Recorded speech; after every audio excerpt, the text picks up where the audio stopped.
Your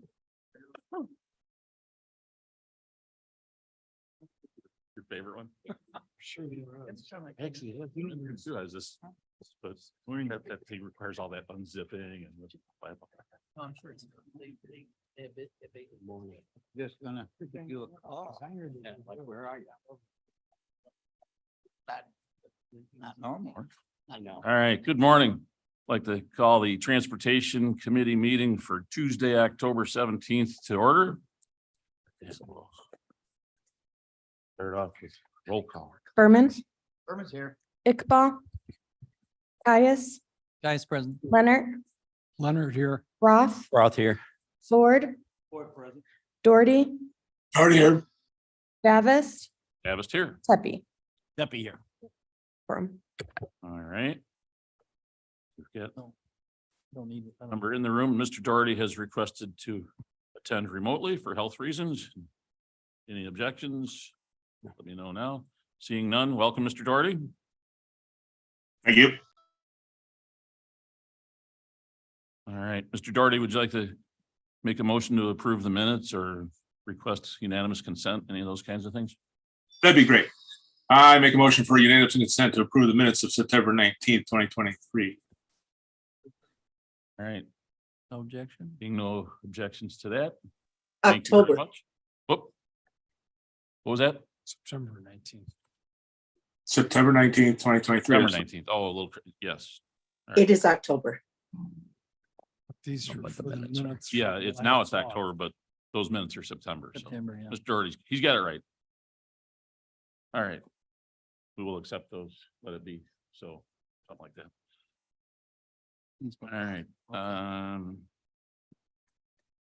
don't see anything that says anybody signed up for any public comment.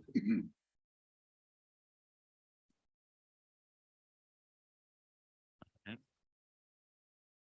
In that case, we'll go on to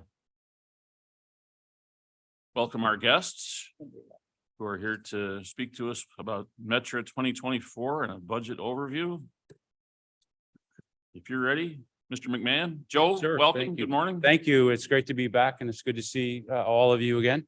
I am Joe McMahon, your director for the Metro Board of Directors. And what I am going to talk about briefly today, because I sent to your email last night, our 2024 proposed budget that was voted on last week by the Metro Board. I kind of jump ahead of this. Similar to your budget, we vote on a proposed budget. We then post that for public comment. There will be a public hearing here in Kane County on the lower level in the auditorium room downstairs on November 2nd from 4 to 6 p.m. That's an opportunity for members of the public to comment on our proposed budget. So what I'd like to do is just give a brief overview of what our proposed budget is. I can talk about some specific things Metro is involved in as it relates to Kane County, and then do my best to answer any questions that anybody has this morning. Last week, we voted on a proposed budget of just over $1 billion. That is a slight increase over our operating budget from last year, about 4.9% larger when you kind of pull out some additional expenses that are really pass-through expenses from the Northern Indiana Commuter Transportation District. That's about $65 million of our overall budget. So when you look at our budget, it's about a 4.9% increase, 24 over 23. The majority of that is related to inflation costs, increase in costs in health insurance premiums, some increased costs related to labor and employment. We also proposed a operating budget of just under $575 million for next year. The majority of that investment is in our capital structure, so rolling stock, trains, engines, train cars, but significantly in bridge work, track work and bridge work. The average age of bridges across the system, again, Metro operates 11 lines across Northeast Illinois. The average age of our bridges is somewhere in the neighborhood of 70 years old.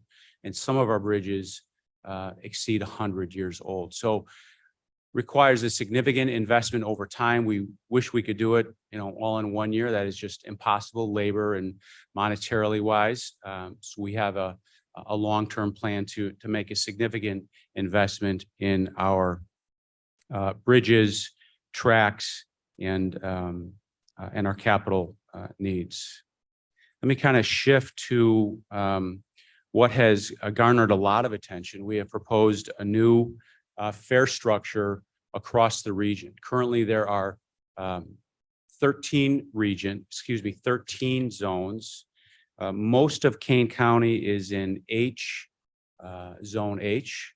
We're going to shrink that from 13 to 4 zones. And let me just give you some comparisons. You can see a slide up on the screen now that talks about the new ticket options and fares. Again, Kane County will be in the new. Joe, could I ask Blair, can you blow that up a little bit? I don't know about you, but I'm having. Yeah, no, thanks, Mr. Caius. That's difficult to read. We're still going to have one way. We're going to have a day pass. A day pass is different from a round trip ticket in the past, in that a day pass now will allow somebody to ride the train within the zones that you purchase as many times throughout the day as you want. So if you have multiple trips or you have stops on the way into the city of Chicago or across the suburban region, you'll be able to buy a single day pass and ride that train as many times within that 24-hour period as you need to. That's different from the past, where you bought 2 one-way tickets, a ride into the city or from zone H to a different zone, normally zone 1 into the city of Chicago. So that's a difference. We're going to have a day pass 5-pack. So that's kind of the same model, 5 day passes that you can use, you can share. The monthly pass, which has traditionally been what the majority of regular commuters use on a daily basis. Since COVID, we have had across the system what has become known as a $100 Super Saver monthly pass. It's a remarkable monthly pass. Again, it allows unlimited rides during the month that you purchase. And it was a flat rate of $100 regardless of zone.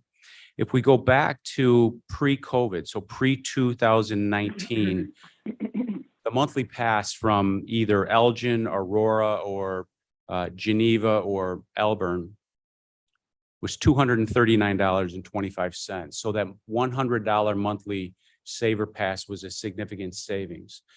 Under the proposed fare restructuring, we have gone back and tried to flatten that out a little bit because of operational expenses. We don't think we can keep it at $100 indefinitely, but the new monthly pass is going to be $135. So it's an increase from the Super Saver, but still a drastic reduction from the monthly pass pre-COVID. And then you can see the other prices for the one-way. And again, most of the stations in Kane County are zone 4. Zone 1 is downtown Chicago. So that's Ogilvy Transportation Center, Chicago Union Station. And I think there's one stop before you get to the main stations as well that are in zone 1. I want to talk about ridership a little bit, and then I can answer any questions that you have. Ridership is returning, and I'm pleased to report that ridership in Kane County is a little bit better than it is across the region. Midweek, so what we're seeing is really a change in our ridership patterns. Traditionally, it was Monday through Friday, a trip into the city in the morning and a trip out of the city of Chicago in the late afternoon or evening. What we're seeing now, patterns across ridership, and this applies to Kane County as well, is that the majority of our riders, we're seeing a bigger increase, a bigger return to ridership Tuesday, Wednesday, Thursday. Our weekend ridership remarkably is either at or on some days a little bit higher than it was pre-COVID. But during the week, Monday through Friday, we're seeing Tuesday, Wednesday, Thursday return quicker than Monday and Friday. And in Kane County, we're seeing a little bit better than we're seeing across the region. So midweek, we're at about From Elburn, we're about 94%, so a significant return to ridership from the Elburn station.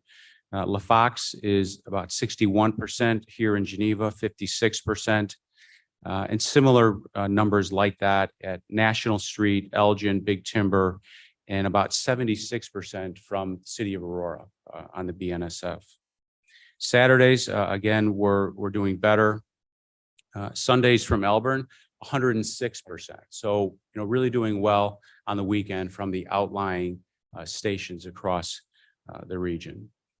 There has been, and I suspect this may be the source of some of your questions, there's been a lot of talk about the fiscal cliff or the funding source for Metra, and not just Metra specifically, but public transportation across the region.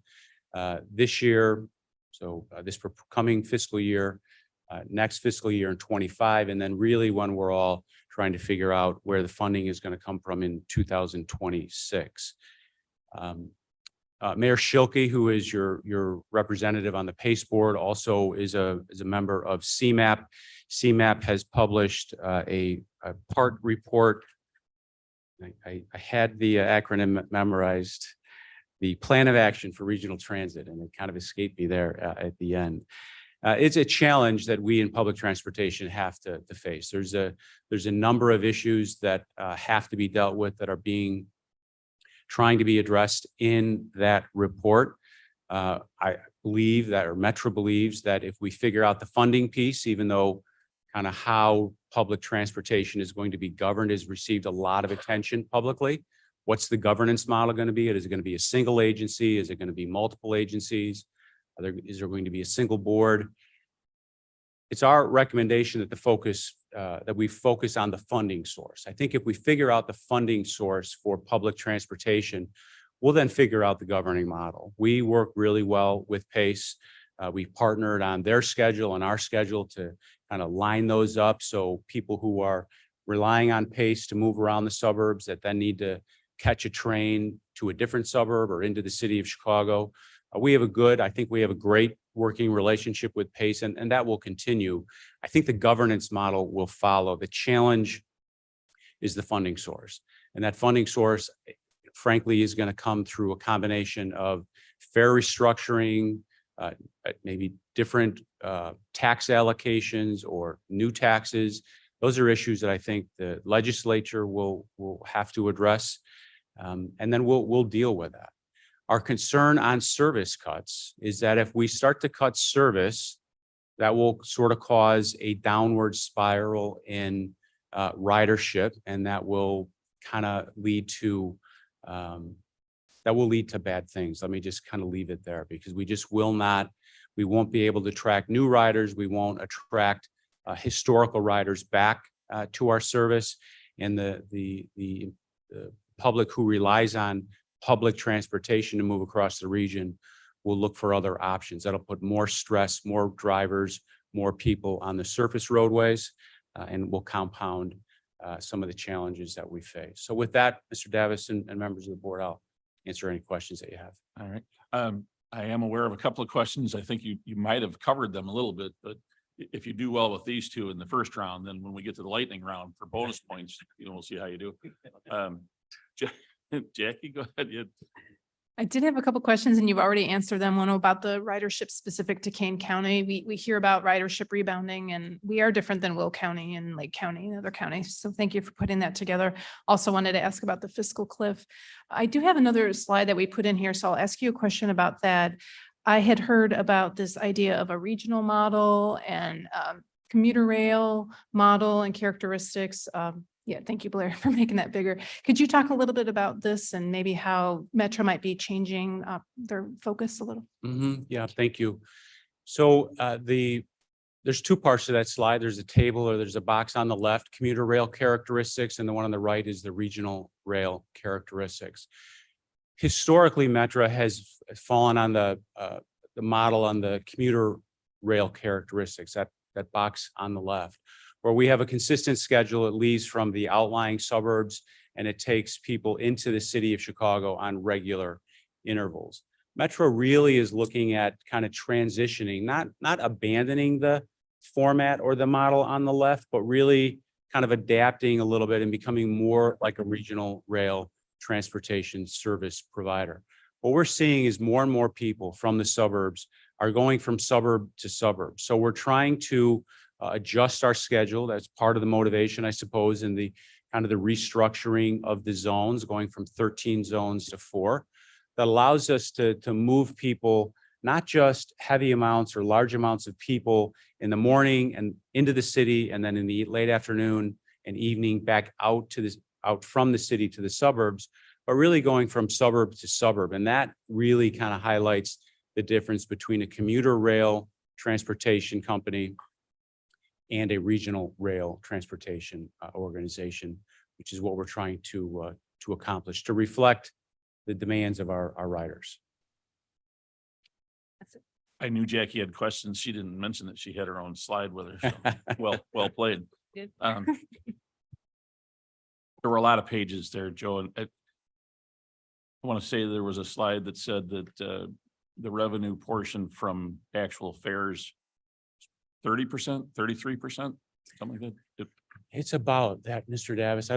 It is, and I sent, I think it's 70 some pages, and I apologize for it being a lengthy presentation. I just wanted you to see the proposed budget, so you had it. Assuming that it's about a third and the ridership is still overall, I'm not sure it's gotten back to, half Mhm. of the pre-COVID numbers. If it was to return, with the wave of the magic wand to 100% of the 2017 through 19 numbers, how much of the problem would that solve? Increased ridership, how big a fix is that without Yeah. changing other things? It's a significant fix, and it gets us a long way to shrinking that gap that we've called the fiscal cliff, not just for Metro, but PACE and CTA in the entire region. But it doesn't eliminate the fiscal cliff. Metra's funding is a combination of revenue generated by fares and other sources of income like lease agreements, advertising, but it's also a percentage of taxes that are provided through sales tax revenue, appropriations from the General Assembly that are state and federal dollars. And it's a 51-49% mix roughly. It'll get us there. What we've relied on significantly is the COVID relief money. Metro has received, I think, close to $1 billion, a little over $1 billion.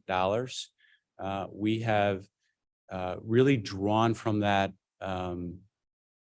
very conservatively. And that money, while I think it has run out with a lot of organizations, we still have a significant amount of that money that we're using this fiscal year. Our revenue and our sales tax revenue from the RTA sales tax has been better than anticipated. So that has allowed us to stretch out the COVID relief money that we received in 3 different kind of allocations longer than we anticipated. So that's going to get us closer to the fiscal cliff. I think it will, knock on wood, hopefully it will shrink that fiscal lift, but it is not. I don't want anyone to think by any means that is going to eliminate the fiscal cliff. There is going to be a significant shortfall for public transportation in the region. And public transportation is not just Metro, PACE, and CTA. That involves, transportation is transportation. That's whether it's primary roads, that's a tollway system, that's secondary roads. Transportation is really a comprehensive way to look at how people move across the region. And so those are the sources that we'll rely on to try to shrink that, but it is not going to eliminate that shortfall. Tom, please. Tom Rickert. I just wanted to say thank you, Director, for all your efforts in this whole approach to addressing PART and addressing the fiscal cliff. Yourself and Mayor Brawley, Mayor Shelkey, Chris Groven, who represents us on the RTA board. Your efforts have been great in helping us understand the issue and all the various meetings that we've had over the last 6 to 9 months. This recommendation or option. I'll rephrase it because it's not a recommendation. What we're doing is we're giving to our legislators some options. Those options, it's very necessary that we address this fiscal cliff. I think that's very obvious. And with our conversations with the various directors, I think we clearly understand that perhaps the governance side of it has become a distraction. And so we appreciate your efforts in really helping us keep focus in all the various meetings over time, as well as the protection of the RTA sales tax that comes to the county. 3-4 months ago, one of those options was to take that away from the county, to take those funds to shore up the RTA and the service boards. And that is critical funding for both transportation as well as for public safety. And so again, we appreciate all your efforts. We appreciate how you helped us guide us through some of the discussions over time. And hopefully we are focused on that fiscal cliff and at least from our perspective and such from the staff level, as well as from the directors, that we don't get sidetracked accidentally by governance, which could also have a negative or a detrimental impact overall to our transit system. So again, thank you for all your efforts. Thank you, Mr. Ricker. As you know, we had, I think, a very productive meeting, and I think there is a danger in losing focus of what the big challenge is. The challenge here is the financial piece of it. The governance, I hope, will kind of sort itself out. But if we default to the governance model and then who's going to control public transit, I think that avoids what the real issue is. So let's just embrace what the real issue is. It's a financial challenge that the region has. We need to be part of that solution. And as Mr. Rickard indicated, the importance of the RTA sales tax revenue to Kane County cannot be overstated. I know as well as met all of you, how much we rely on that for public safety. It's a critical funding source, but it's a combination of needs that the RTA sales tax satisfies here in Kane County. So I think it's important that we remain focused on that, and we, as much as we can, and I know we're not always one voice, but as much as we can, that we remain focused on that one most important issue that we have to deal with in Kane County, and that's the funding to make sure that public transportation is vital and it meets the needs of our constituents. So thank you, Mr. Rickard. So, good morning. How are you today? Morning. Thanks, Mrs. So, Lewis. I apologize if you answered this question already. I was late because of all the road construction on Route 31. Okay, just saying. So, on the Metro and the fare increases, when do those go into effect? When do those go into effect? Yeah. So they're proposed. We'll have to vote on them at a final, we vote on our budget November 10th. So then they would be implemented in 2024. Okay, because I love Metro. I will not drive to Chicago. So I do love Metro, especially the weekend you. pass. It's an amazing deal still. It is. But I'm worried about, I live in Aurora, Mhm. Near East Side. A lot of my constituents take that train to Chicago. And although we can say the fares are still very reasonable, I expect that pushback because it is, when you look at it in a budget, it is, it's substantial. Mhm. So I just want to make sure that when it gets voted in, that there's enough, that we let people know ahead of time so they can work that into their budget. Okay. So we have done a number of public awareness campaigns already about the proposed fare structure. And let me just kind of go through what a one-way was from Aurora into the city and No, what it will be. I did Did hear. you see that? Okay. Yeah, I did. So And it's, I'm not objecting for myself, but I know people right now are just so tight on their money that when you even say it's going to cost you $10 more this month, they're, kind of. So I just want to make sure that going into next year that, that everybody knows it's coming so they can plan on it. people have noticed so they can prepare and plan. Yeah. So So there'll probably be posters and everything Will. in the stations way ahead of time, I'm assuming. yes, ma'am. Okay. All righty. Thank you. Yep. Thank you. it's a challenge that we have in, every direction we face, having enough money to do the job. The job that people expect, but don't necessarily want to hear from us when it's going to take more. And ignoring it, sticking your head in the sand or whatever, it doesn't make it go away. I mean, this cliff concept is real. It's uncomfortable, but it's better to know that it's coming and prepare. We don't want to be Thelma and Louise. So. Yep. But all we can do is keep communicating and telling the truth about what's going on. Mr. Caius. Thanks, Joe, for being in here and talking, and enlightening us on this. My wife's a commuter from Fox River Grove, so we're a Metra fan. When you look at just this, to parse out a little bit of what's going on with the population and the ridership improvement, I know you said Elburn was way high. Of course, they closed the station over here practically. Do you see that as a population shift more than an area that would not utilize it as much? Are we getting, is there more population in Elbert? I know it's growing, so. So I think it's a combination. It's a combination of shifting population out of the city of Chicago. And so we're seeing a decrease in city of Chicago population and a slight increase in some of the suburban populations. We're also seeing, I think, a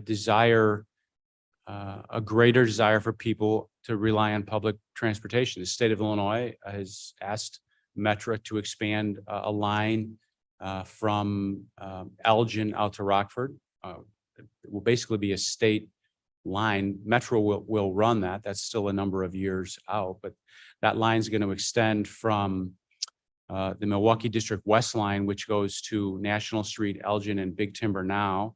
It will extend out to, I think, maybe a proposed stop somewhere in the Pingree Grove area, Huntley, I'm not sure exactly where, but again, another one in Kane County, and then out to Rockford. Again, that kind of goes to that slide that I talked about earlier that takes us from a commuter rail to kind of a regional rail transportation system. But I think that's a kind of a long-winded answer, and I'm sorry for that, that it's a combination of both, kind of shifting population. I think the construction on the Kennedy, certainly for people that live in the northern part of Kane County, want to avoid that kind of bottleneck that's exacerbated by the construction. And so people are moving to public transportation. And then on the weekends, parking is very expensive. So the ability to get into the city, one way, for a fraction of what parking costs, it's an attractive alternative, and it's reliable. It's safe. We talk about public safety a lot. It's a safe, reliable, on-time form of transportation. I think all of those things are the reasons for it. Thank you. Anyone else with questions, comments, transportation dreams you want to share? No. Thanks. Oh, it's Mr. good to Gaddis. see you. Thank you. Likewise, for it's what you're great to doing. see you all. Thank you. Brought your own slide. Should have known. All right. Mr. Rickard. Bear with me while it tags up. As far as the committee finance reports, they're in your packet, so I'm not going to spend too much time on it, but Justin, could you stand up real quick? Just wanted to introduce Justin Van Voren. Justin is our new Chief of Finance for the Division of Transportation and will be assisting us in kind of getting caught back up to speed with things. If you notice, our reports are a little bit fewer of recent, but again, he's on board. He's helping us get caught up on the cash flow aspects. So again, thank you, Justin, for being here, and you'll be seeing him in the future. I doubt I will be talking finance in the future. He will be, so. But I'm gonna just say the reports are in there. Are there any questions on the reports? I think we're just all excited to hear about budget. So. Okay, all right. Well, what I wanted to do is start with this one report that's included in finance and just kind of point at it. Today, I'm going to focus primarily on the RTA sales tax because I think that's the primary item that I've had a number of county board members approach me on and say, Tom, can you explain where we're at a little bit more? So that's what I'm going to do.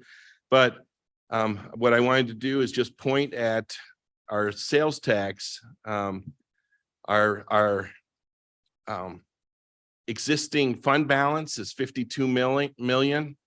And our existing contractual obligations, these are projects that are either completed or heading towards completion. And we've actually borrowed $6 million into FY '24 with the sales tax in order to do the projects that we're currently working on. I want that to be clear. I want everybody to understand that we're actually, because of cash flow, we're borrowing into 2024. Can we get that larger? Are you pointing to something specific on that? I was. It's in your, it is in your sheets. What page is it? We only got I don't have the pages. pain. 34. Thanks, Bill. Did you say page 8, somebody? Looks like 8. I think 34's got it also. 34. Ah, thank you. Or 34, because those are really close together. Yeah, page 34 is correct. You're looking at it online, Bill, it's 34. So if you can look at page 34, or Blair, if you can zoom into the center part there, number 305. So there, that's good. So our fund balance that's currently in our fund account is 52.4 million. Our contractual obligations is 58 million. And so we're actually in a fund balance less obligations of 5.5 million, 5.6 million. Just showing you that because all of our projects takes years to complete, and there is this aspect of where we have contractually obligated into the future on a number of our projects. Moving forward, then I'm just gonna, Blair, can you go back down to the normal size? Thank you. Just an overview. Our general RTA sales tax, I just wanted to make sure that you have a good understanding of it.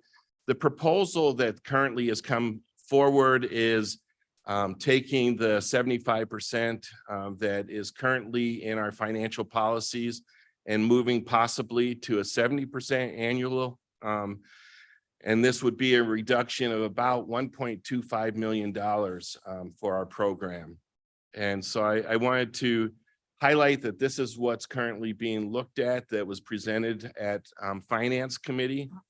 And the second bullet point there says that the reduction will have a severe and immediate impact on our projects. And so it's important that while historically transportation funds have been used to balance our county budgets a number of times at your seats, as well as I emailed to all county board members.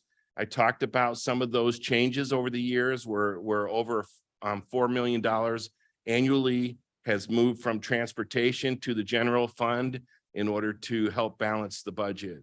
So that's all part of a white paper that I distributed a few weeks ago. So a severe and immediate impact. Again, the RTA sales tax, it was created by Public Act 95-708, which was the RTA Act. It was an act concerning transportation. I was part of that process of creating the wording for that act for the counties. And so in some regards, I take some of this a little personal, but this is a policy decision that you as county board members are going to have to make and really understand the impacts. And that's why I'm explaining it, because I don't want, a lot of this is, we have so many fund sources that a lot of this you don't see directly. And so I think it's important that you at least understand the impacts. And then ultimately in the next couple of weeks, you're going to make some really serious decisions. And so us county transportation agencies, it was mostly Lake, DuPage, and Kane. We came together and worked with the General Assembly to create funding for maintenance and capital needs and shortfalls. Our overall capital costs for maintenance had increased 300%.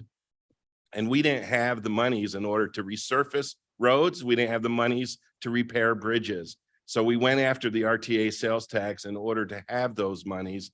And as part of the compromise in the legislation, DuPage County requested that some of that money be able to be utilized for public safety. I was one of the individuals that said, yeah, let's go ahead and make that happen so that DuPage can address their funding concerns. And it was mostly public safety. Yeah, somebody's shaming me right now, but that's, we try to work as a region. We try to figure out ways to address the funding issues that were impacting us at the time. And so this money was created, put in the RTA Act in order to bring that about for us. And then earlier I mentioned the plan of action for regional transit, as well as our director that's just spoke to us from Metra, talked a little bit about it.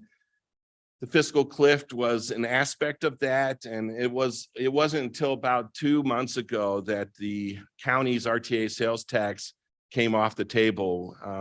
Myself, Madam Chair, Jackie Forbes, and Carl Shadle, we were in numerous meetings over the last 6 months protecting these funds for both transportation as well as public safety. That doesn't mean that they're 100% protected. It could be that our legislators still say that they need these funds in order to address the fiscal cliff, but it's no longer part of the options that were sent forward that are being sent forward to Springfield. The principal use of the RTA sales tax funds, it's primarily used for bridge repair and replacement. That's a good chunk of it, as well as intersection improvements, expansion projects, bond debt service. That's for the Long Meadow bond, as well as Riding Cane. As far as the new revenue percentage by fund source, you'll see on this display here that transportation sales tax is our primary project fund. It's 33% of our overall funding for the Division of Transportation. Most of the other funding sources are primarily focused on maintenance operations, our personnel, our overall operations like permitting and such. The really only other two fund sources that help us is impact fees with capital projects, but that's unknown from year to year. It goes up and down from 2 to 3 million generally. Sometimes it might be better, around 4 million. And then also the county local MFT, and that helps us with projects, but it's also primarily now used in maintenance operations as well as our salt purchase. So if the county board was to reduce our sales tax by 1.25 million, these are the new numbers compared to last month. It would reduce our amount of RTA sales tax to transportation by 17.58, or I'm sorry, not by, but that it would reduce it to the 17 million. And then we would have to address some of the intersection safety, the new roadway projects, as well as the traffic safety and bike pad projects. And so that's where the main impact would be. When we look at the proposed 2024 transportation budget, if the monies are removed, our overall budget would go down to 115 million. I wanted to reiterate that these are all special revenues that we have. We have no general fund revenues, and there's no increase in the county tax levies. And the toll revenue where it's being removed and not included. Our anticipation is that the monies from the state of Illinois that we will receive our first allotment sometime in late winter, early spring. And that's the 17.5 million. So when we look at our budget, 50% of budget is fund balance utilization. I've heard a number of county board members say to me, well, you've got a lot of money in your accounts. As you'll see on your fund account list, we have about $140 million in our accounts, but 110 million of that is already spent. 50 million of it is monies that we owe the state of Illinois that we're waiting for that invoice. So these are not extra funds that are just sitting around. These are funds that are already spent. And so that's important to remember and realize. Here is just a list of the number of projects that are currently underway and moving forward. And this accounts for 84% of our budget. It also accounts for that whole list there, close to $86 million worth of projects that are already moving forward.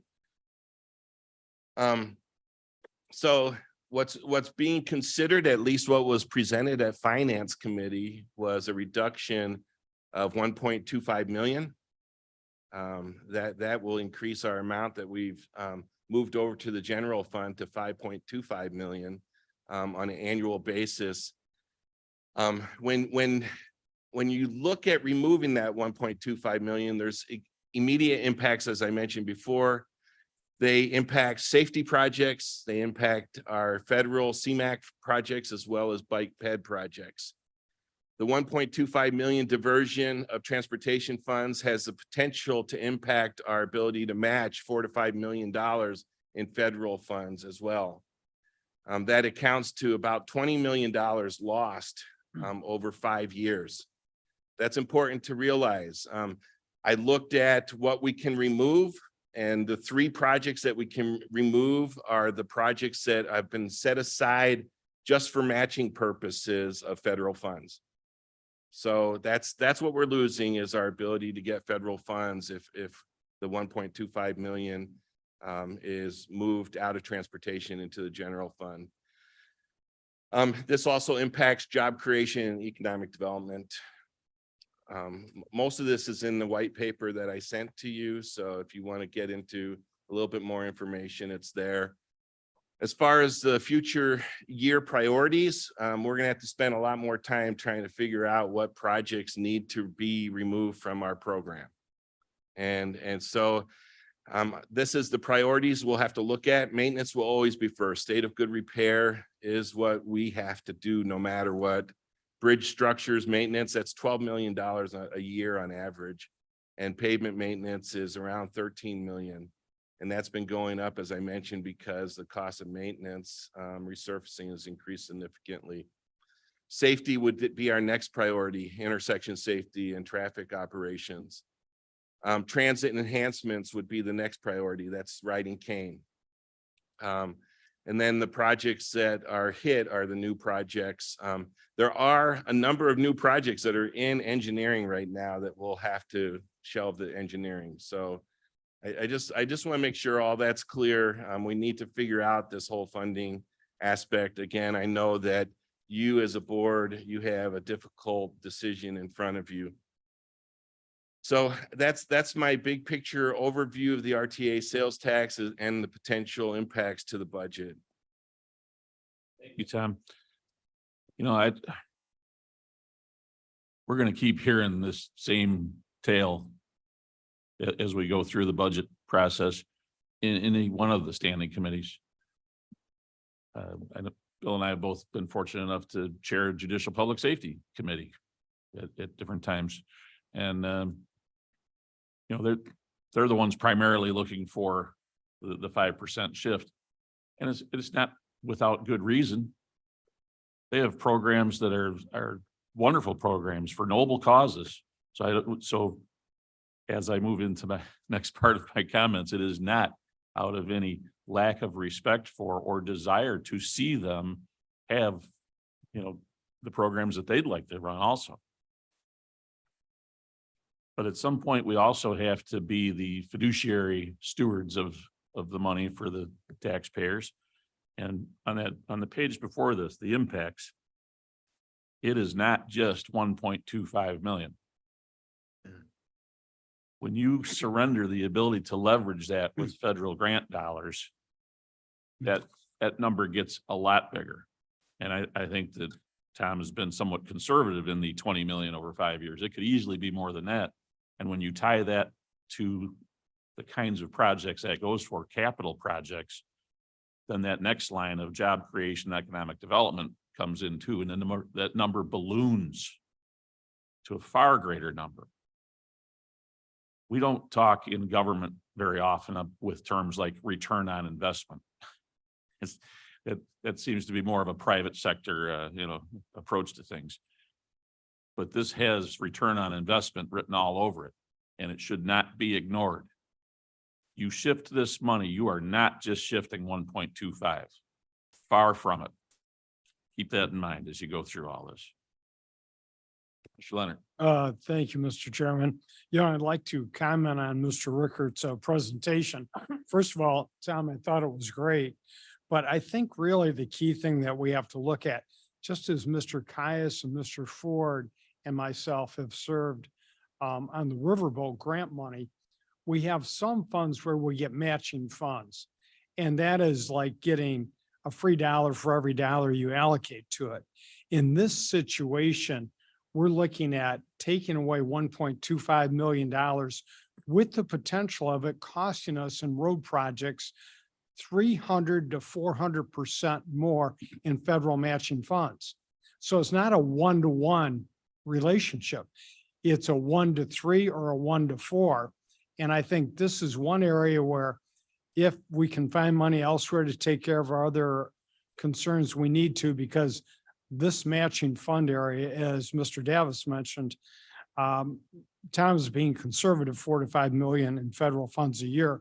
Over 5 years, it's 20 million. I think we need to find money elsewhere and not take it out of the RTA sales tax, for the simple reason that we're not giving up 1.25 million to put it somewhere else. We're giving up 4 to 5 million to put it somewhere else. Thank you. I'm pretty sure I know how you guys feel. Anybody else, questions, comments for Tom or Carl? You could ask Carl something. No? All right. Mr. Chairman, Scratch that. Mr. Chairman Ford, Mr. Ford. I just want to enhance on what Board Member Leonard said and how important that is, but also going back to, you mentioned it lightly, but somehow we got to look at the big picture and see how we can expand and really go after this economic development initiative, because that plays a huge part. We can fix problems right now financially. We can move money around and things like that. We can also go after increasing taxes, but even that is a short fix. Sooner or later, we got to go after the big picture.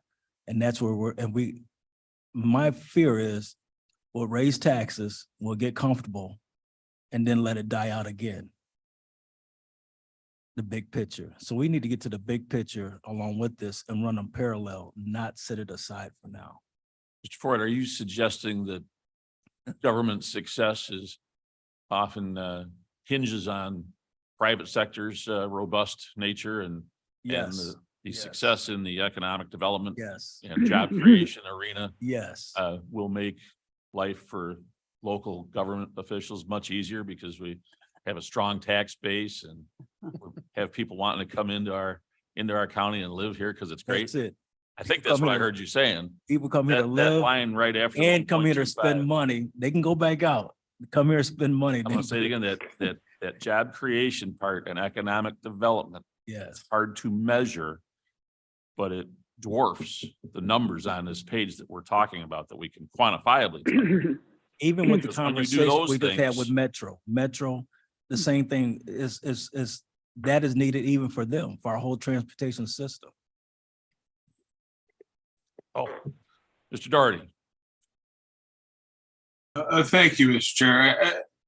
I'm a little bit confused. A few months ago, somebody put up all those pie charts behind you and directed me to find savings. And I don't know anything about building roads as bridges. So I put it back on the department. What have you done to find some savings?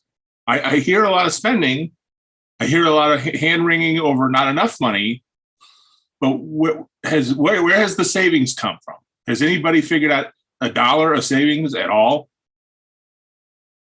That's all I have.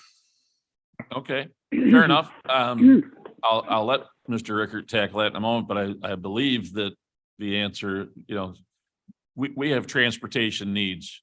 We have maintenance, we have capital projects, we have things that the people of Kane County expect to be done. And savings in this arena look like not doing projects.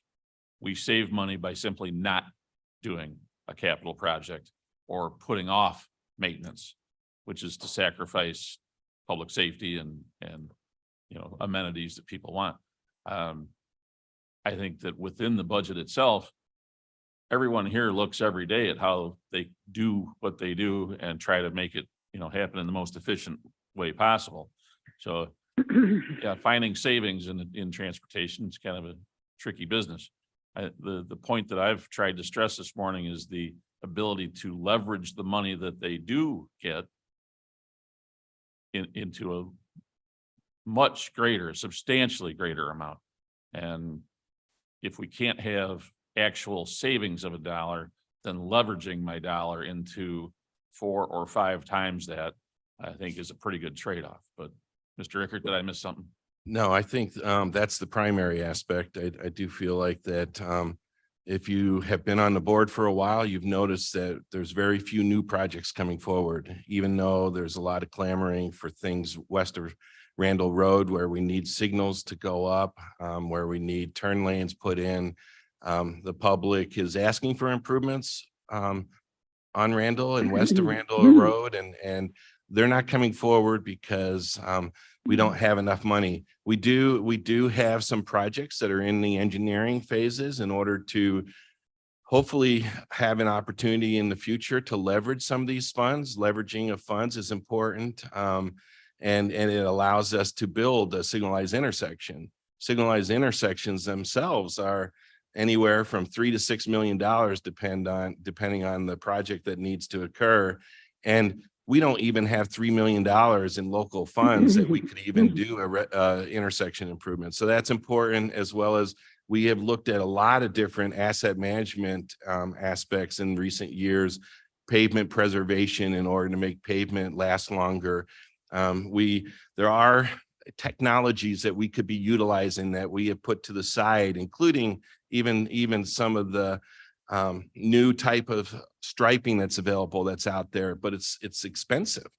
So there's a lot of things that asset management wise that we are looking at, as well as in the future, we're going to be looking at more of that through slow development of asset management programs for the county. So those are the things that we're working on. There's a lot more that I'm sure that some of the staff could list here.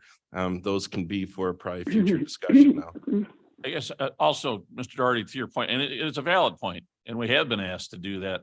A lot of that search happens within our general fund. And I guess I would remind everyone that a great deal of what happens in the transportation area happens outside of the general fund.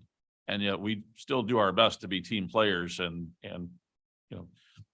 be as efficient as possible, get as much out of every dollar as possible. I think some of that search that you referenced, Mr. Doherty, is more directly related to our general fund, which happens in a lot of the other areas. Anyone? Mr. Roth. Roth here. Mr. Chairman, Bates, please. Hold on just a second, Mavis. Mr. Roth's up. Okay. One of the things transportation does, and I think only one other department's doing it, and I think it's IT, is going out 5 years. Most of the other budgets, when you look at them, are 1-year budgets and part of it is because of the way funding is done. You have to go 5 years, but it takes a lot more work. And you make a small change in 1 year, it ripples through and it can as Tom did in his presentation, can really affect it. So kudos to transportation that they're going out 5 years because it's critical we do, so we know what's happening. Good point. Mr. Ford's sitting here, so we'll include development in that area also. They do look forward also. That's fine. Excuse me, Mavis, go ahead. Okay, thank you very much. Just to introduce one other aspect of this conversation. We all love our cars, and I want to just remind us all that Kane County does not belong to the cars. We love our cars, but they don't, we want to make sure that we don't put all of our eggs in that basket. I'd like to know how transportation is working with planning and development to see what we're doing to stop urban sprawl so we don't have to keep building more lanes and more roads. How are we planning to reduce the need for more lanes for transportation? I've read studies that say more lanes do not reduce traffic. They just make more people drive. And pretty soon you're back up to the same amount of congestion as before.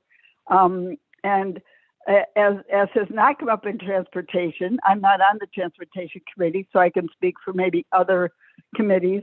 There are other huge needs in the county. I mean, you said that, that we need to be considering. And I believe that economic development depends on quality of life, not necessarily more lanes. And I know I'm simplifying this, but I just wanted to say I felt like somebody needed to express another point of view. So thank you very much. I'm done. Thanks. Okay. Well, your point is well taken, and I'll need help with the dates and the names that we gave it. But Kane County's been a leader in that area. We developed, I think the first one was the 2020 plan, and we're now on the 2040, and I think 2050 is already in the works. Transportation has worked with development and with environmental, and there was a host of agencies that have continued to come together and collaborate to have these plans. I think Kane County was a leader in this in the nation. In fact, so your thoughts are not lost on us, Mavis. We are doing those things. Tom, Let's stay that way. Just Thank to you. mention a couple projects. I mean, we do the bicycle planning for the county and pedestrian planning and assist all the municipalities as well as the forest preserve in that aspect. And so we're looking at other modes. We consider ourselves a transportation department and no longer a highway department because of that. And so that's one aspect. We're also utilizing intelligent transportation systems. A lot of our signals now are interconnected, as well as AI is moving into that area in order to help us with capacity and moving cars through existing infrastructure without the add lanes. It really extends the life of the roadway system when we're able to do that. So there's a number of things that we're working on. I wanted to highlight those two. Okay, thanks. Mr. Chairman, Alan, yes, Deb, go ahead. sorry to barge in on your meeting, but quality of life also continues to draw people. We are a growing county because people do want to live here, and they bring not just their gas cars, they bring their electric cars, and they all want to be able to drive on the roads. So it's important to follow Mr. Rickert's suggestions on how to best work our system. The thing I wanted to toss in is that anytime you toss away federal money, anytime you give yourselves an opportunity to not get your tax dollars back to your community, I think it's just a mistake. I would oppose, I think we should go back to the 82% level for transportation. Thanks for letting me talk, Mr. Chairman. Oh, thank you. You just made Tom smile. And that's certainly a good thing. All right. Well, He smiled. Mr. Rickert, Mr. Shale, here at Transportation Committee, I'm sensing that our feeling is that it should not be reduced from 75%. The modest proposal by Deb Allen would even be, welcome news to us, but we'll probably not have much luck with that. That's our presentation for the morning, unless anybody has more questions or comments on the budget. Tom, you have a resolution for us, well, it's on my page. It's under Tom, but you can, yeah, all right. So little IGA with the county townships. Yeah, this is a housekeeping item. We do joint purchasing on salt with the townships, and that resolution went forward previously. At the same time, we've been working with the state's attorney's office to make sure that we're doing I would call it an enhanced agreement with the townships. It used to primarily be by handshakes, and they would purchase the salt that they needed. In recent years with the salt not needed as much. Sometimes it's a little difficult for the township to actually follow through and try to find someplace to store the salt. We want to make sure that we're protecting the county's financial interests, and these agreements help do that. And so the state's attorney's office has given us an agreement that needs to be signed by both the highway commissioner and Madam Chair, but we need a resolution that authorizes that. So it's a housekeeping item because of that. So we're not left holding a bag of salt at Yes. the end of it. Yes. All right. Leonard moves. Thank you, Bill. Berman second. Mr. Berman, thank you. Questions, comments? Roll call, please. Berman, Berman, yes. Caius, Caius, yes. Leonard, Leonard, yes. Roth, Roth, yes. Ford, Ford, yes. Doherty, Or yes, Davis. Davis, yes. Passes. All right. Bill's okay. All right. Cross that out. Let's talk maintenance, Bill. Morning. Maintenance report is in your packet if you have any questions. Apparently, no. How about resolutions? You got any of those? We got one new adopt a highway for a section on Fabian for your approval. Okay. Motion to approve. Roth was second. Who is the, Berman. oh, Mr. Dale, thank you. Moved by Mr. Berman, second by Mr. Roth. Any questions on adopt a highway? No. Roll call, please. Berman, Berman, yes. Caius, Caius, yes. Leonard, Leonard, yes. Roth, Roth, yes. Ford, Ford, yes. Doherty, no, Davis. Davis, yes. Passes. Money on that. We probably do voice vote on that. All right. Oh, she's getting the clicker. You got more slides, don't you? I do. Oh, do. yeah. All right. And now drum roll, planning and programming. All right. Starring Jackie Forbes. Thank you. I have several things today, so I'll keep this first part brief. In your packet is my report mentioning the Safe Streets for All funding. That is one of the IIJA Infrastructure Investment and Jobs Act funding sources that are out there and available to us. So I'll keep you posted on the progress on this particular item. Riding cane program, I'll show you the number of riders by quarter in a moment. And then also our impact fee program. I promised I would show you this meeting, some different reports that might be a little more useful. So I'll go through those now. The impact fees first.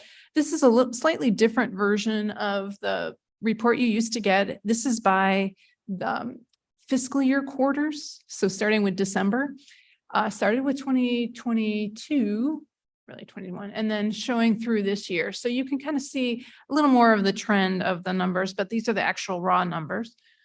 And then I have a couple of graphs. I know they're small, but they are in your packet.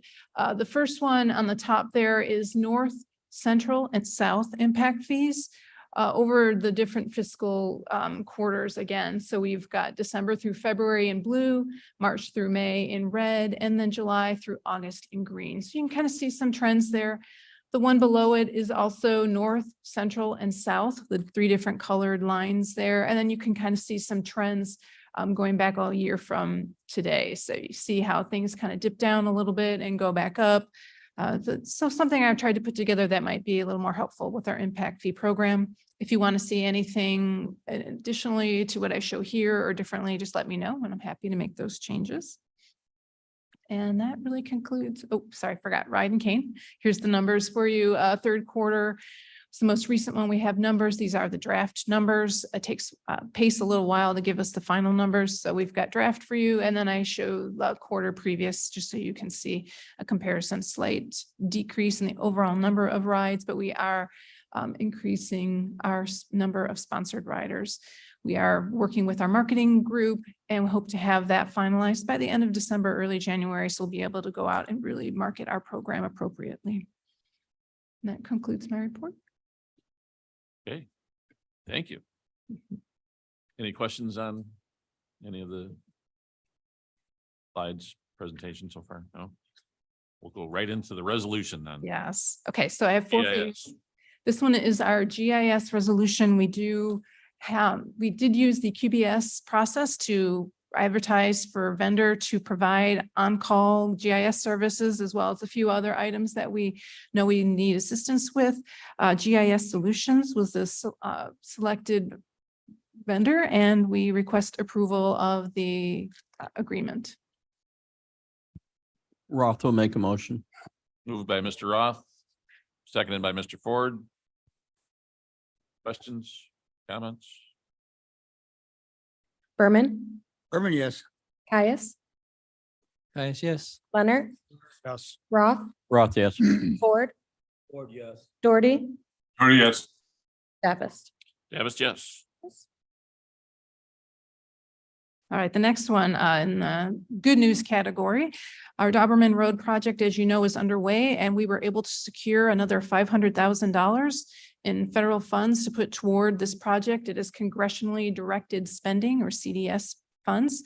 So we do need to execute another intergovernmental agreement, our local agency agreement, excuse me, with IDOT so that we can accept that funding and put it toward the project. Staff recommends approval. Roth will make a motion. Caius, 1 second.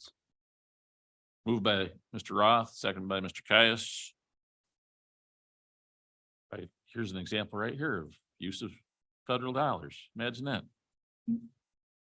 All right, roll call, please. Berman, Berman, yes. Caius, Caius, yes. Leonard, Leonard, yes. Roth, Roth, yes. Ford, Ford, yes. Doherty, or yes, Davis. Davis, yes. Mr. Davis, I did have a quick question. Yeah. Sure. Oh, Does sorry, that you free know, up more money for another project for us? Exactly. Yes, we'll be able to use our local funds on something. Something else. Okay, thank you. Exactly. Did you want to rename something? Yes, New name? so as you know, our Bliss Road project, Bliss Main Fabian Realignment Project is nearing completion. Part of that project, we did put on some new concrete, some new roadway, and we need to name it. So this is officially naming that new part of the roadway Bliss Road, and we recommend approval. Ford moves. Berman, second. Moved by Mr. Ford, seconded by Mr. Berman. So it'll be Highway 78 still also? Or is it, I believe so. Yes, I'm Cool. told yes. we can refer to it either way? Fun. Okay. Questions, comments on that one? Berman, Berman, yes. Caius, Caius, yes. Leonard, Leonard, yes. Roth, Roth, yes. Ford, Ford, yes. Doherty, or yes, Davis. Davis, yes. All right. One last Pamela. memo.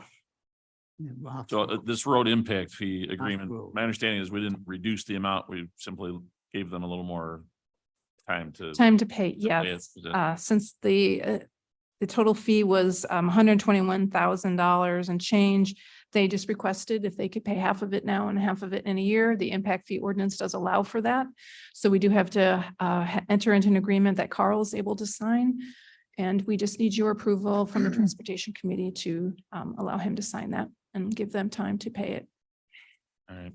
Is that a consensus kind of thing, or do we actually vote? We vote? All right, then. Roll call, please. Caius, move.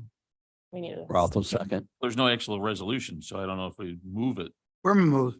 Approving. It's says resolution. How's our attorney? Yeah. Jager, any Safe thoughts and on sorry. little guidance on One moment. Thank you. Then we can stop talking to me. I'll get back to the second. Doesn't hurt to do it, right? Especially because Mr. Kais wants his name. Or say it was in the packet as just a presentation discussion only. Your name in the record. That's why I'm- Typically, these matters are done by resolution. I guess my suggestion today would be to approve it and move it on to the executive committee in the form of a resolution. So are we Yes. moving it and seconding and acting like a resolution and sending off? Correct. All right. Well,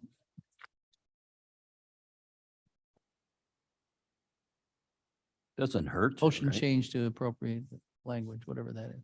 So we'll move it and second it and Okay. So act like we're doing it the normal way. Mr. Somebody does Kais like made this. the motion and I had seconded.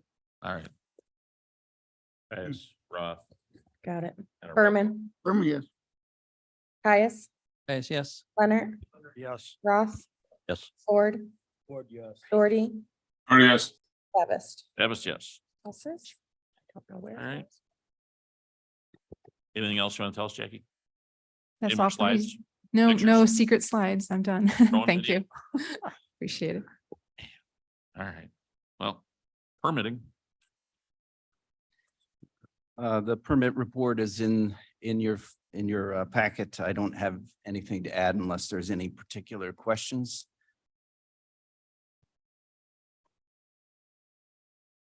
Nope. You can give us a quick road widening update there for. Sure.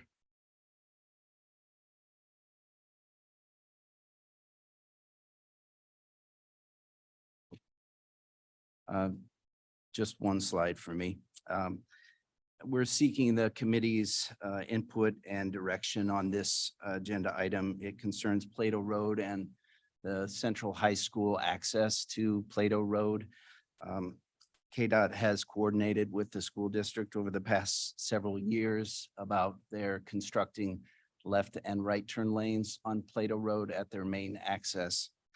And that would be, of course, a benefit to the users, the visitors to the school, but also the motorists of Plato Road. That's estimated to cost in the neighborhood of $500,000. The school has raised some concerns about the cost of those improvements, specifically as it relates to super elevation. That's a fancy word for the banking of pavement. And you can see on the exhibit there is a modest curve, horizontal curve on Plato Road there.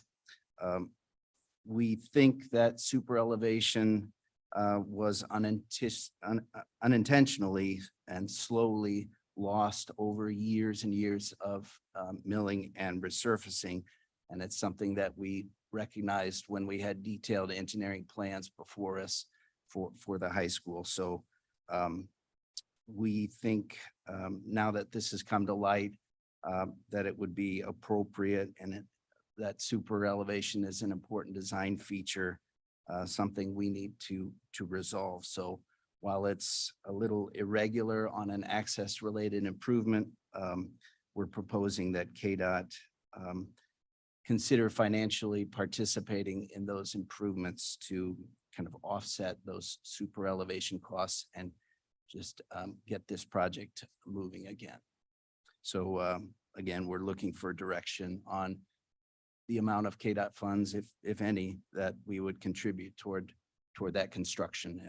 It's something that now that we know of it, we were probably going to be looking to address ourselves. Would we have been involved in the degradation of the super elevation over the years, or was that the work of others? It's a bit of speculation. We do have old plan sets from around 1990 that show that super elevation in place. So it's a bit of speculation that how it came to be where it currently is, but that's a logical assessment. Absent this element, the cost was going to be carried by others. Well, What do we anticipate this adds to it that we're going to undertake ourselves? so Cost-wise. it's in the vicinity of $100,000, $104,000 that up, but that would be the maximum associated with the super elevation. It involves milling and overlay, and additional binder asphalt that would recreate that super elevation. Oh, everybody. I'm not sure who was first. Bill, go ahead. This, Thank you, Mr. Mr. Chairman. Leonard. I've got a question for you on that. I read it over and I guess I don't understand it fully. Is the total cost to do the super elevation reconstruction have it or be removed from the project? Is that the total cost, 104,000? They're asking us if we'll contribute part of it or all of it or what? Right, so the total cost for, if you want to say that red improvement there Right. is $500,000. And the things that they're asking us to participate in amount to about $100,000. 20%. Mr. Roth. Can we go back through the clarification? So we would be adding height to the road is what you're saying, or more curve? No more curve, but it would be banking the pavement. So it's subtle. There is a subtle curve there. Oh, so as you come through the curve, the road would be banked a little bit. to Right. Keep people on the road. That's right. It Okay, increases thank you. I the just frictional capability. wanted to of make the sure. car to Stay Okay, all right, in thank you. contact with the pavement. Yeah, so it's a safety issue, right? Yes. Mr. Caius. And I guess that was actually my question was the superintends to be when you have a curve and you're going at higher speeds. I just came through there this morning and it seems like a pretty straight road. It's barely a curve at all. Right. That's the recommendation of the safety. It's essentially a normal crown. Oh, it's a now, crown. But we're talking about developing that so that the banking is generated and then it goes back to normal the way it really should be. So it would all drain to one direction instead of two. At the maximum point. Right, So there, right. it kind of has to be developed and then come back down. Okay. Makes sense. And it's busy. This I early think this we've morning. seen, it's been in the news recently, roads in areas like this with a school involved.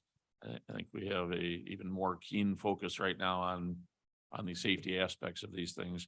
And when it was engineered originally, it had this super elevation, a term I only recently discovered that meant a banked turn. And this one is subtle and yet it is still there. And in the interest of having this done properly, I think that unless I'm hearing otherwise, and again, we don't have a resolution in front of us. So I think this is a matter of consensus or directing staff to yes, pursue this and then come back to us with a resolution. If agreeable, to a certain figure, we would need to prepare a resolution for future next month or a future month. Any voice of dissension here in terms of allowing staff to pursue this? I think it makes sense to go forward with those suggestions. Majority? Yeah, I just want to point out that when I was in high school and they banked a road, I thought it meant there was a racetrack, so I went faster. There is that. I think this one's a little more subtle than that, but thank you for the words of caution. And Please, staff, everybody come back to us with the resolution and we'll go from there. All right. Traffic operations. Good morning. Traffic operations report is in your packet. The one item of note I want to talk about is towards the middle bottom section of the ongoing routine activities. About a month ago, we had a modification of an existing traffic signal at Randall Road and Alft Lane. This is a traffic signal just south of Randall Road and I-90. This is a partnership project between county and city of Elgin, where some enhancements on geometrics was recently constructed. On September the 18th, we had the traffic signal modified and turned on so that it was open to the public. Some of those key features was an eastbound to northbound double left turn lane, as well as modifying the northbound pavement so that there would be 3 through lanes instead of just 2. We just have some final punch work items ongoing for that project and retiming efforts so that that new geometrics can be optimized so that it moves traffic most efficiently is ongoing in the next several weeks. Any questions?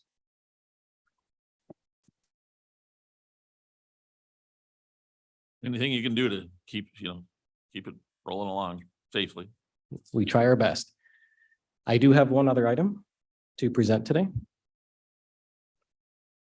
A resolution in your packet is for the approving and establishment of a speed limit on Bliss Road. Earlier on the agenda, we talked about having a realignment of Bliss Road. That is conventionally a newly constructed part of Bliss Road. AKA Highway 78. Indeed. And as part of statutory requirements, in order to properly open the road to public with an established speed limit, it is appropriate for us to have and part of the committee to review an alteration of maximum speed limits so that we establish the designed speed limit as part of the road improvements at 50 miles per hour, as opposed to what would have normally been a statutorily 55. 50 does match the speed limit on Bliss south of the project. Staff recommends approval. Okay. Roth will make the motion. Hold on, Mr. Doherty, would you like to move that one since you're, little payback, speed limit? So moved. All right, Roth will second it. Moved by Mr. Doherty, seconded by Mr. Roth. Any questions, Mr. Leonard? Yeah, just one question about Old Bliss Road. Is that still going to be open and usable once the new Bliss Road roundabout is completed? Yes, I actually have an exhibit in the packet that has a little bit of a visual. This is kind of more of an aerial showing the green line of the realignment and kind of a gray line to the west showing Old Bliss Road. That's more of a demonstration of the two different parts of Bliss and Old Bliss. There's going to be a cul-de-sac on the southern limits of Old Bliss Road that will be constructed as part of the project. It will remain open to traffic.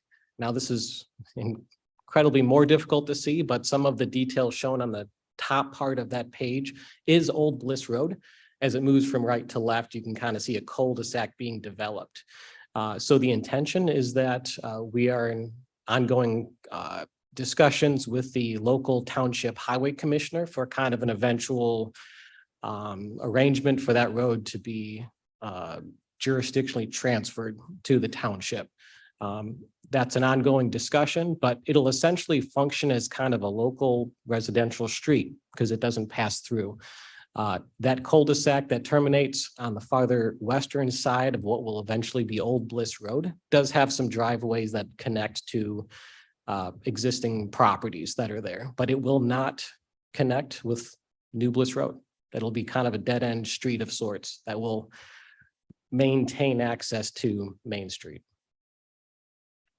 Thank you. Mr. Roth. Roth here. Currently, there's a light at Main Street in Bliss. Is that light going away or are we going to leave the light there?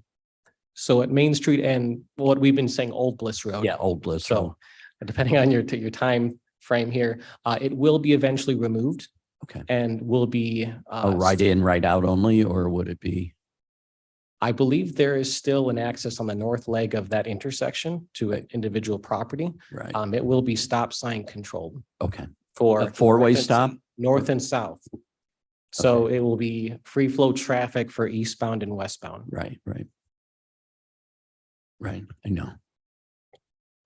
Okay. Oh, Mr. Cash. Thank Yeah, you. this is Caius. I guess, so the speed limit's going to be 50 on the curved part there. And I'm assuming you have certain parameters that say that it's okay to come into a circle at 50 miles an hour around the corner. Then Absolutely. I As understand part- south of that is 50 miles an hour, but that's a really straight road from there on. I could see that. Right. Just a safety wise. Mr. Doherty said Logic he'd for that. test it out for us. So as part of the engineering design process, when the roadway was designed, we talked about super elevation earlier. That's one of the engineering techniques that they can use, as well as how significant the radius, the curvature of the roadway. Those are all tuned to be safe at certain speeds. So if it's a flatter, more gradual curve, you can actually get away without having the super elevation. It could be kind of a normally crowned drains both ways type of roadway. I don't have the information in front of me as to what specifically geometrically was designed for, super elevation or normal crown. But this intersection, the roadway pavement, it was designed with 50 miles per hour or even greater in mind. Oh, okay, thank you. But it is compliant with what is being recommended. Very thorough. Thank you. All right. Anything else? Are we gonna have a ribbon cutting with this road? Yes, We will. it'll be in November. Okay, thank you. Thank you. Wait till it's cold out. Yes. Okay. All right. Anything else? Roll call, please. Berman, Berman, yes. Caius, Guys, yes. Leonard, Leonard, yes. Roth, Roth, yes. Ford, Ford, yes. Doherty, Already yes. Davis. Davis, yes. Passes. Project implementation. Good Jennifer. morning. The engineering section remains very busy. Us three engineers have over 40 projects in the engineering section at KDOT. We recently kicked off a phase 1 engineering study for our Fabian Parkway project at 31. And it also includes the Fox River Bridge. So that project continues to move forward. And our Randall at Hops intersection realignment project recently kicked off the phase 2 engineering design stage of that project. Those are our design highlights for October. Unless you have questions, we can move on to construction photos. On to the photos. Photo 1 shows, slide 1 shows photos from Long Meadow C2A soil disposal project. You can see in the top photos a large mound of earth, and then in the bottom photos, a nearly level field as crews complete excavation.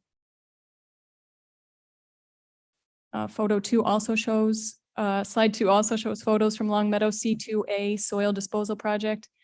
These show some of the old stabilizing walls, indicating how much material has been removed from the site. Work continues at the Doberman Road Extension Project site. These photos show pile driving, mass grading, and also construction of drainage facilities and MSE wall abutments. Bliss Main Fabian intersection realignment and roundabout project is now fully paved.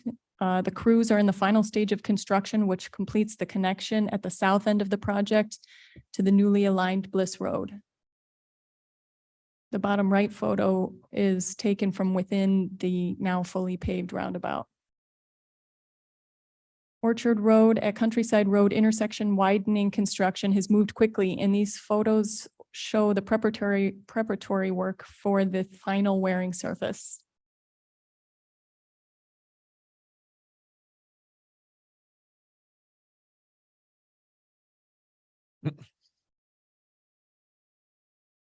Sure why my slide is not advancing. Little issue, Blair, it won't advance. Oh. Oh, you're That's the last slide. The final slide showed work at Orchard Road at US 30, and the crews are now continuing work there as they were able to source some of the necessary parts to complete the new traffic signals. And I have no resolutions to present to you this month. Just to confirm in that earlier one, the abatement part. You got it all. Got it all. Yeah, the special waste is complete and the non-special waste is almost complete. Yeah.